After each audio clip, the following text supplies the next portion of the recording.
جیسے تو ہمارا تعلق مورو شہری امن کمیٹی کا میں اگوان ہوں. ہم سماجی پلیٹ فارم سے کام کرتے ہیں.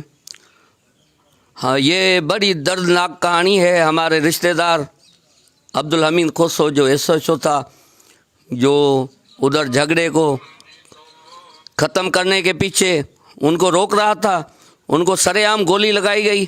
اور ہتھیار بند گروہ، وہ تو آپ کو پتہ ہے وہ کون تھے. اب پولیس والے بولتے ہیں کہ بھائی نیا معلوم گولی لگی اور یہ امین خسرو فوت ہو گیا. یہ تو ان کی بڑی ظلم کی بات ہے اور بڑی گھٹیا بات ہے. ابھی تک کوئی بھی ذمہ دار کسی نے بھی ان کی کوئی مدد نہیں کی.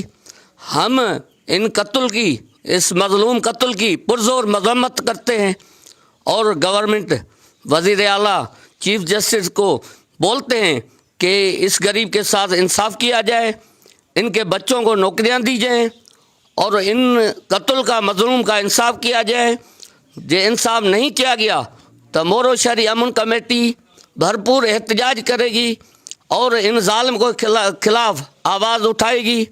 اور ہمارے دوست مورو شہری امن کمیٹی کے اور جسکم کا دوست بھی ہمارے ساتھ ہے، جگیش کمار، ہم مورو جا کے لاعمل بنائیں گے اور اس قتل کے خلاف مزاحمت کریں گے اور اس مظلوم کو انصاف دلانے کے لیے بڑی کوشش کریں گے.